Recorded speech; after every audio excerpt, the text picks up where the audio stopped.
সিলেটের সপ্তাহের ব্যবধানে চড়া সবজির বাজার। কেজিতে ৫ থেকে ১০ টাকা বেশি দামে বিক্রি হচ্ছে সব ধরনের সবজি। এ বিষয়ে বিস্তারিত জানাতে নগরীর সোফানীঘাট থেকে কাঁচাবাজার থেকে যুক্ত হচ্ছেন সহকর্মী সন্দীপন শুভ। শুভ, বাজারে সবজির সরবরাহ কেমন দেখছেন, আর দাম বাড়ার কারণ নিয়ে ব্যবসায়ীরা কি বলছেন?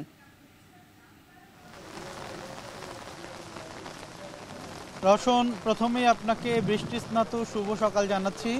এবং সিলেটে অঝোর ধারায় বৃষ্টি পড়ছে এবং এই বৈরী আবহাওয়ার কারণে সিলেটে কিন্তু প্রতিনিয়ত দাম বাড়ছে। আমরা কয়েক সপ্তাহ যাবৎ দেখেছিলাম যে দাম বেড়েই চলছে এবং আজকেও সেই একই চিত্র বলতেই হয়। এবং শুরুতেই জানিয়ে রাখি, এতে কিন্তু মানুষের মধ্যে কিন্তু অনেকটাই আশঙ্কা রয়েছে এবং বিশেষ করে ক্রেতা যারা রয়েছেন তারা বলছেন যে এভাবে যদি দাম বেড়ে যায় তারা কিন্তু আসলে বিপাকে পড়বেন।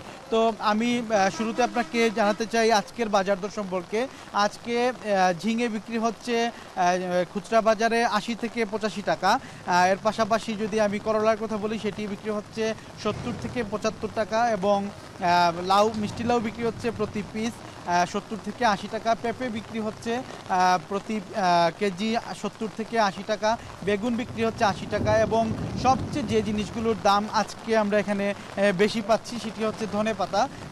যে ধনেপাতা গত সপ্তাহে আমরা দেখেছিলাম ৬০ থেকে ৭০ টাকা কেজি, সেই ধনেপাতা কিন্তু আজকে আমরা এই বাজারে এসে দেখলাম ২০০ টাকা কেজি, অর্থাৎ ১২০ থেকে ১৪০ টাকা কেজিতে কিন্তু ধনেপাতার দাম বেড়ে গেছে। এর পাশাপাশি যদি পুঁইশাকের কথা বলতে হয়, সেই পুঁইশাকের দামও কিন্তু বেড়ে গেছে। পুঁইশাক কিন্তু প্রতি আটা ৫০ টাকা আটাতে বিক্রি হচ্ছে। এর পাশাপাশি যদি আমি শাকের কথা বলি, লাল শাকের দামও কিন্তু বেড়েছে। প্রত্যেকটি সবজি এবং শাকের দাম কিন্তু বেড়ে গেছে এবং এ কারণে কিন্তু যারা ক্রেতারা রয়েছেন তারা বিপাকে পড়ছেন এবং আগামীতে যদি কোনো কারণে বন্যা হয়, বন্যার আশঙ্কা রয়েছে, তখন কিন্তু আরও বেশি দাম বেড়ে যাবে। তো এই ছিল আমার কাছে সিলেটের কাঁচা বাজার থেকে সর্বশেষ পরিস্থিতি।